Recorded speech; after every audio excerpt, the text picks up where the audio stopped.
Olá, boa tarde, bom dia ou boa noite, dependendo do horário que você está vendo esse vídeo. Voltei mais uma vez, mais um ano, para falar sobre minhas leituras do ano. Um pouquinho atrasado dessa vez, hoje é dia 13 de janeiro de 2026. Eu geralmente gravo no Natal, né, do final do ano. Dessa vez foi muito ocupado, muito corrida, não consegui arrumar um tempinho para gravar. Mas enfim, cá estou. Bem cansado, com sono, que eu mal dormi a noite passada. Mas também, se eu não fizer agora, eu vou ficar com preguiça e não vou fazer o vídeo depois. E aí eu acho que eu me forço sempre a gravar, porque eu acho muito legal depois olhar isso a longo prazo. Enfim, tô aqui. Tem muita gente que acompanha no final das contas. Não só amigos meus, assim. Às vezes eu pipoco umas pessoas que falam que eu assisto seus vídeos todo ano e tal. Eu fico feliz. Que eu faço pra mim, mas eu acho que também eu faço um pouco para as pessoas. Que é mais um diário digital meu do que qualquer coisa, mas enfim, sei lá, vamos parar de falar groselha.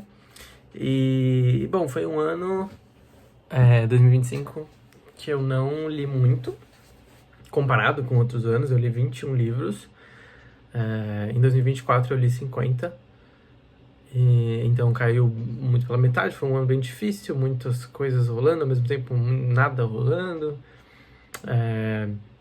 não tava com muita cabeça para ler, enfim, aí acabei deixando também. Igual o outro ano, eu fui no começo do ano lendo bastante, mas no final do ano eu fui lendo menos. Eu acho que isso é um padrão, acho que eu tô percebendo que é um padrão também. No começo do ano eu leio bastante, e depois vai chegando julho pra baixo, eu acho que vou desacelerando, não sei. Bom, então eu li menos livros, mas bons livros também, acho que eu escolhi muito bem.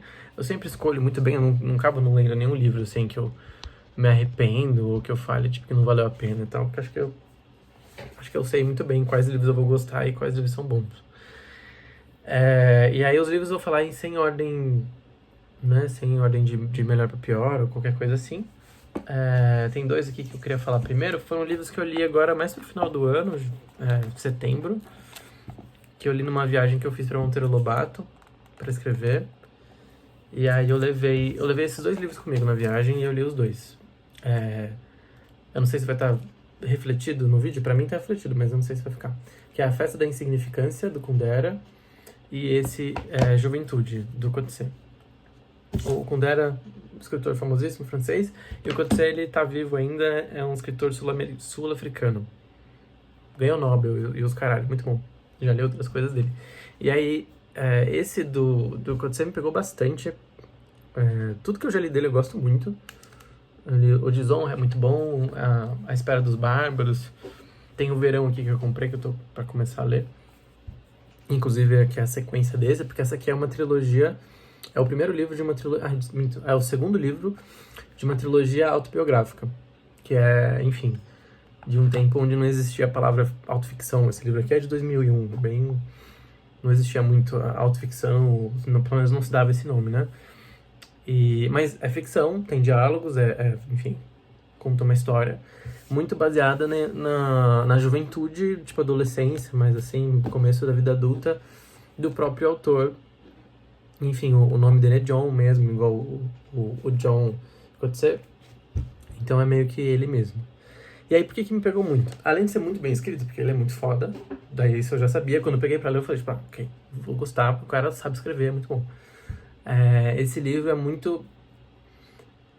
ele acompanha o começo, assim, do John a escrever mais poesia, começar a arriscar em conto, em ficção, em prosa. E ao mesmo tempo ele sai da casa dos pais, só que ele não tem dinheiro. E ele arruma uns trampos porque ele faz um curso de matemática, eu acho. Uma coisa de exatas, que ele não gosta, mas é o que dá dinheiro lá na Inglaterra e tal. E que, enfim, esqueci. Eu tô pulando muita coisa, peraí. Deixa eu fazer de novo, peraí. Deixa eu falar pra vocês o que acontece. Eu clico pra gravar, eu não lembro exatamente do livro, porque faz tempo que eu li. E, para além disso, quando eu começo a gravar, eu começo a ficar meio nervoso. Então eu fico falando meio desconexo. Então eu vou tentar levar um pouco mais na calma. Este livro conta a história do John, dele saindo da África do Sul e indo pra Inglaterra. Então tem diferenças de raça. Todos os livros do Coetzee tem muita coisa relacionada à raça e essa coisa. Porque, enfim, ele é um homem branco, nascido na América do Sul. Por que eu falo América do Sul, cara? Na África do Sul. E aí tem toda essa questão de racial, de divisão, enfim, apartheid, os caras. Bom, aí tem esse choque cultural que ele vai pra Inglaterra e lá ele tem que arrumar um trampo pra ganhar dinheiro, enfim, e pagar o lugar que ele tá, então é tudo muito contadinho, enfim, eu me identifiquei por vários motivos, enfim, mas mais essa questão de, tipo, a literatura não basta, tem que se arrumar alguma outra coisa porque não dá pra viver de escrever, isso todo mundo sabe, enfim, não dá pra viver de qualquer arte, nem de música, nem de arte, enfim, plástica e tal. Enfim, é muito bom, eu marquei muito, me pegou muito esse livro. Vale muito a pena, é muito fácil de ler. Ele é muito fácil, é muito gostoso de ler. Acho que nem... Enfim, não é nem pra quem escreve. Tem essa temática, mas até pra qualquer pessoa. Eu acho muito interessante. Recomendo muitíssimo. Qualquer coisa dele, porque ele é muito bom. Tá. E aí, esse outro livro que eu li na viagem foi o primeiro contato que eu tive com o Dero. E é um escritor muito famoso, que eu já ouvia muito falar, por causa A Insustentável Leveza do Ser e tal. E aí demorei, eu falei, um dia eu quero ler, peguei esse aqui, que tava em casa, e eu amei muito.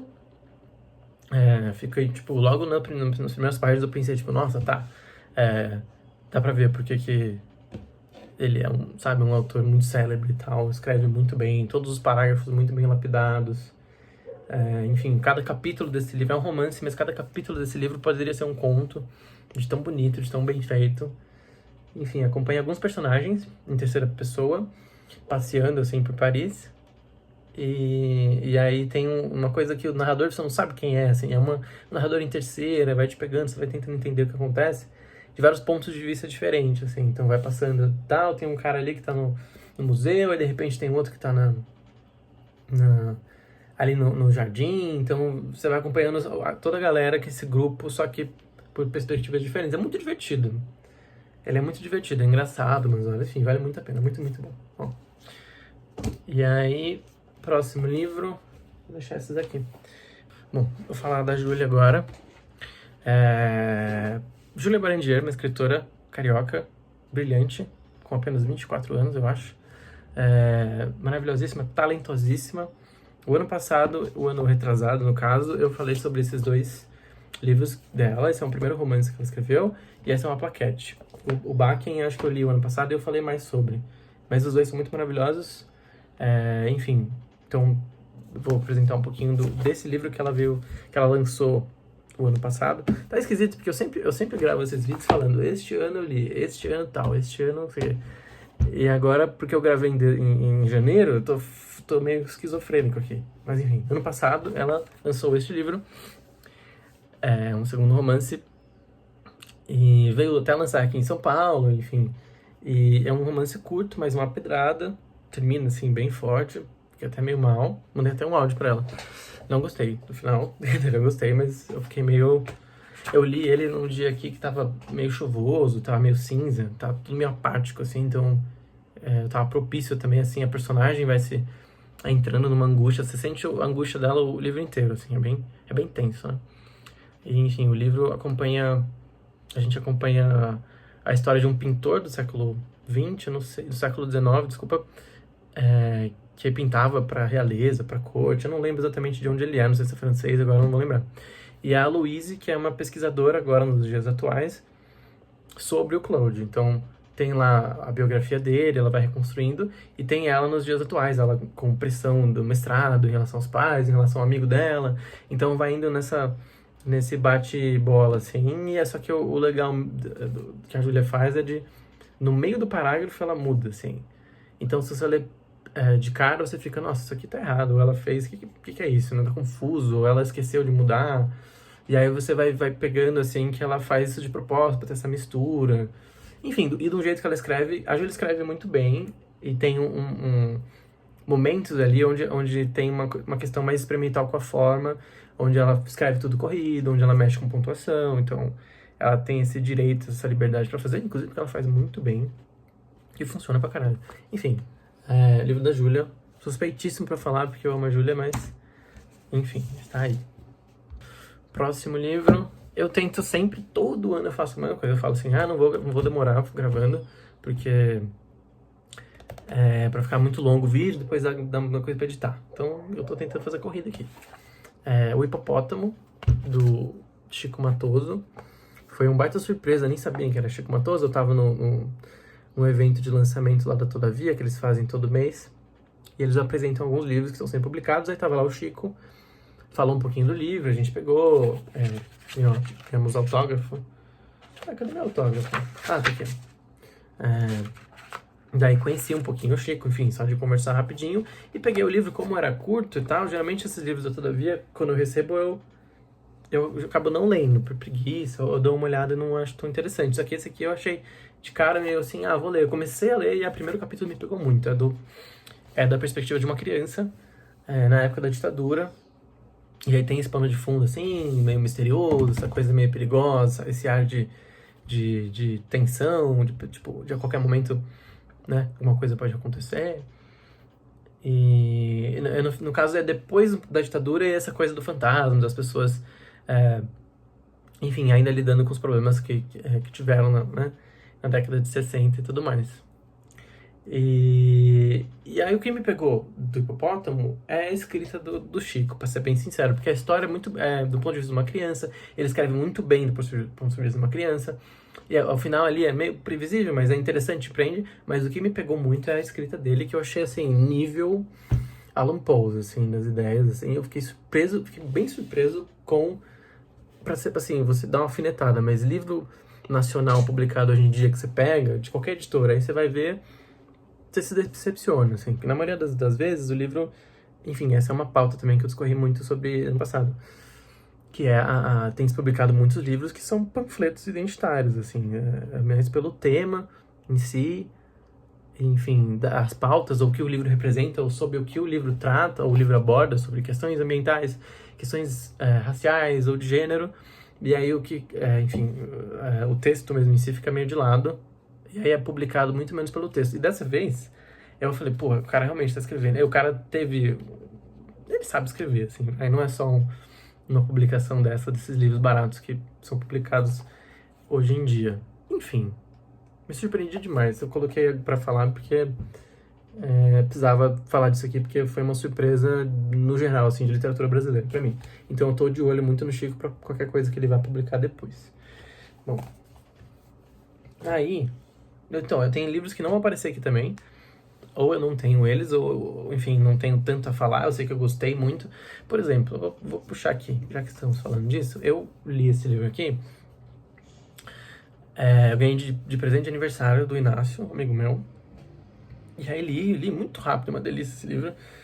Entrei muito no livro, assim, esse livro é um livro que você poderia dar de presente para as pessoas, assim, com maior facilidade e paz no coração, porque é bem gostoso de ler, é um pouquinho angustiante, porque tem a ver com uma criança que lida com morte, alguma coisa relacionada assim, enfim, não vou falar muito para não entregar. A Pilar Quintana é uma escritora colombiana, e eu não lembro exatamente, por exemplo, esse aqui, eu lembro que eu gostei muito, né? Eu falei, pô, que legal e tal, só que eu não lembro exatamente o que me fascinou tanto. Eu acho que eu gostei de estar dentro dele, assim. O tempo que eu estive com ele foi muito gostoso. E também é da perspectiva de uma criança. Eu gosto muito desses livros que narram, ou em terceira ou em primeira, mas da perspectiva da criança. E aí, quando faz isso muito bem, você entra e aí parece que você volta para esse mundo infantil, enxergar as coisas de uma maneira relativa, ter várias perguntas, curiosidades em relação às coisas. Então, muito bom. E obrigado, Inácio, por me dar de aniversário. Aí, bom, tem esse aqui também, eu vou só discorrer rapidinho, porque foi também uma das leituras mais prazerosas que eu tive esse ano, o ano passado, que é as entrevistas da Susan Sontag, eu marquei bastante também. Eu fiquei muito louco lendo isso aqui, porque eu só tinha lido alguns ensaios soltos dela, né? Eu tenho um outro livro aqui que é sobre o signo de Saturno, que eu li alguns ensaios para fazer o projeto de mestrado.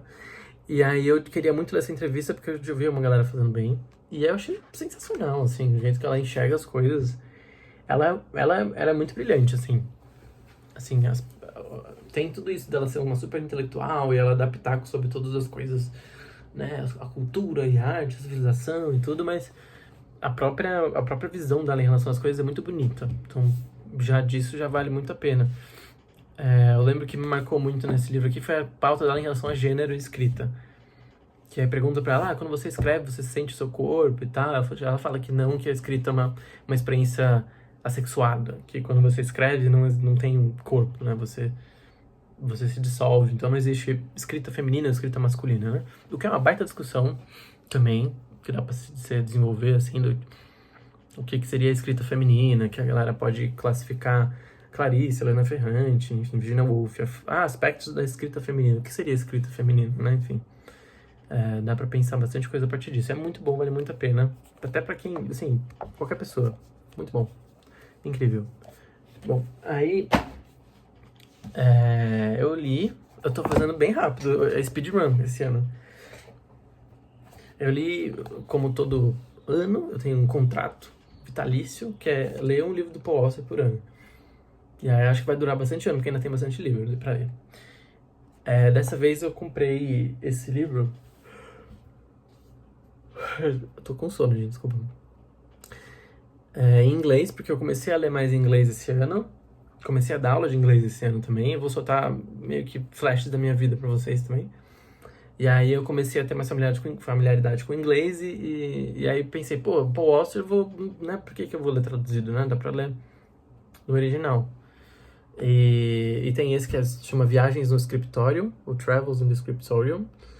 E eu achei uma brisa muito louca, assim. Todo livro do Paul Auster que eu leio, eu falo, cara, esse é o meu livro do Paul Auster. Esse aqui é uma brisa, é um cara... a sinopse já pega muito, assim, já vai deixar muita gente com vontade de ler, eu sinto. Que é um cara que acorda numa sala, essa sala aqui toda bizarra, né, hermética, branca, tudo, né, esterilizado. E ele não sabe de onde ele veio, qual é o nome dele, o que aconteceu.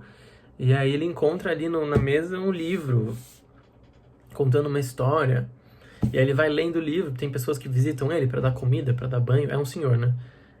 E aí ele vai lendo a história e vai tendo a história dentro da história, porque é isso, Auster é basicamente metalinguagem, todos os livros. Então tem lá o escritor que vai escrever a história dentro do livro que estamos escrevendo, lendo.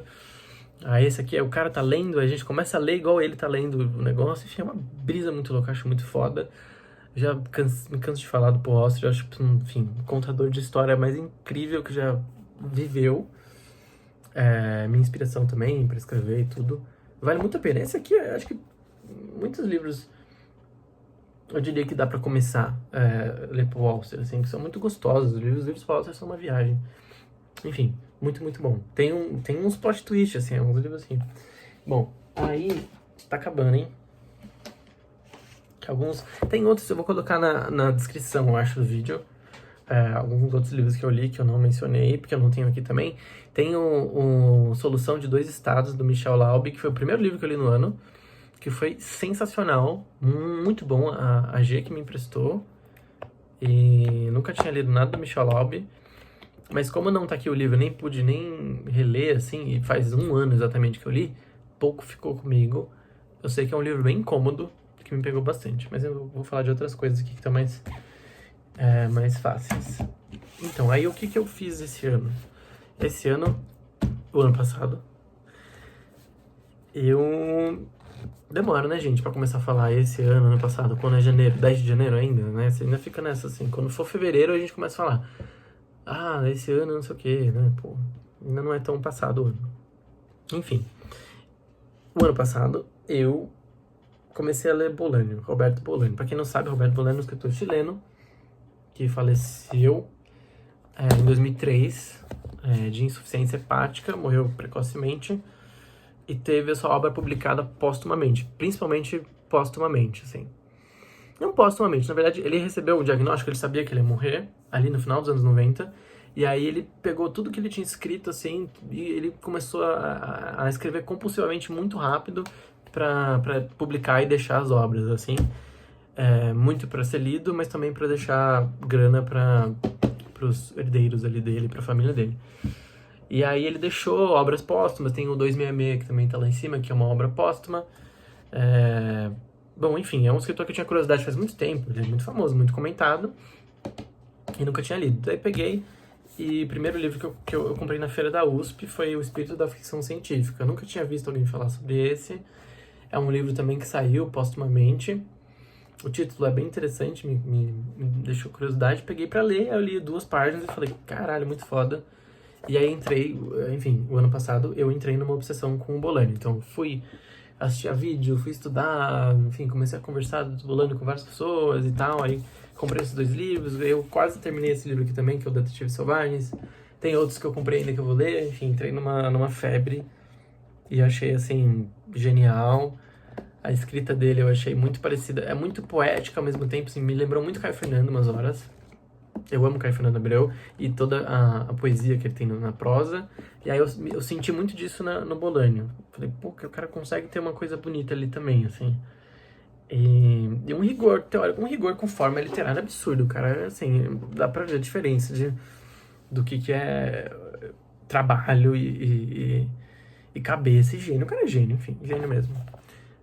E, bom, eu não sei se eu vou conseguir falar exatamente sobre o que é cada ali. Esse aqui é bem difícil mais de falar, esse aqui é mais fácil. Esse aqui é sobre um, um senhor, que é um padre, que também escreve. Porque, detalhe, nos livros do Bolanho, todos os livros de ficção do Bolanho, as personagens também escrevem. Então, é tipo um cara que escreve poesia, são jovens no México lá que escrevem, são poetas e vão publicar. Então, tem toda essa, que eu gosto muito, que é essa...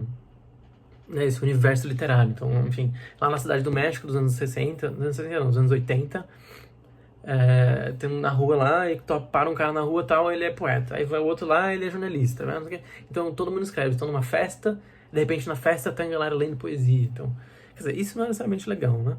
Eu não sou muito a favor disso. Mas, assim, vocês entenderam o contexto, né? Então, é gostoso um universo onde a literatura existe, né? Enfim. Vou ficar triste aqui, enfim, porque eu não vou na padaria e não tem gente lendo poesia, foda-se, né? Mas ok, esse aqui é sobre um padre que escrevia e tal, e ele tá morrendo, né, tá no leito de morte, e aí ele começa a falar, assim, é meio tipo o Ivan Ilitch das ideias, né, do Tolstói, tipo, dele falando do leito, que ele tá prestes a morrer, ele começa a contar a história toda dele, enfim, e é isso, passa muito por literatura, eu sinto que eu gosto muito de ler, no geral, livros que tem muito a literatura como tema. Para além de se escrever e contar uma história, né, existe esse pano de fundo, ou não tão de fundo direto mesmo, da literatura ter o alvo da ficção. Não sei se faz sentido isso, mas por isso que eu gosto tanto do Bolanho, enfim, ou do Zambra. Os dois são escritores chilenos que pegam muito isso, né? O Poeta Chileno, por exemplo, que é aquele romance mais conhecido do Zambra, é um livro extremamente literário, mas não chato, né? Ele não é literário no sentido que é cabeçudo e é difícil de ler. É literário no sentido que ele trata muito bem da literatura e é muito acessível e é muito gostoso de ler. Os livros do Bolani, eu acho que eles são um pouco mais difíceis, assim. Acho que exigem um pouco mais de ler, às vezes reler ali, pra depreender o sentido e tal. Ao contrário do Zambra, que é uma delícia, é muito fácil. E aí, bom, eu me propus a ler primeiro os romances menores pra encarar o Detetives Selvagens, que eu sabia que era a obra mais célebre do Bolani, porque é muito famosinho, né? Todo mundo, pelo menos também da bolha da Zona Oeste, foi dar uma olhada nesse livro. Aí você fica suspeito, tá? Não sei o quê. Aí é um calhamaço, mesmo um calhamação. E comecei e eu parei aqui assim, ó. Faltava, sei lá, quanto é isso? 60%, 70% do livro que eu li. E não é porque eu não gostei. Enfim, vou me explicar aqui. Esse livro é dividido em 3 partes.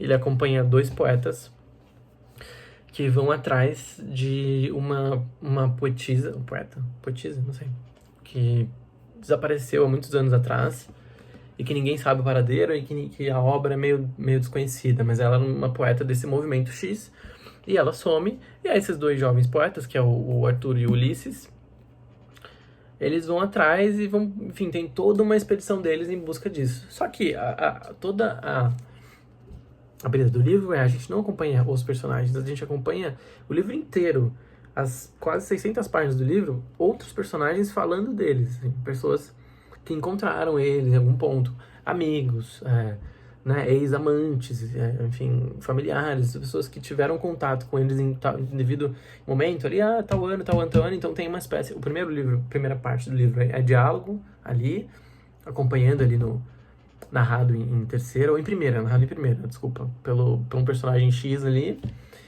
E aí a segunda parte, que é gigante, a segunda parte é a maior parte do livro, ela é meio chata.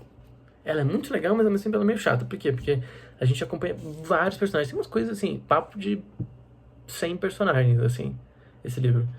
Cada um sendo entrevistado e falando do Ulisses ou do Arthur. Então você vai tendo pista dos dois pelos personagens. Só que pode ser muito maçante. Tem entrevistas aqui que são 20 páginas, assim, de pessoas que estão em Israel ou em Nova York, assim, que ouviram falar do Arturo ou do Ulisses. Então é tão distante e é tão devagar que ele vai te dando as pistas, tão devagar que você empaca.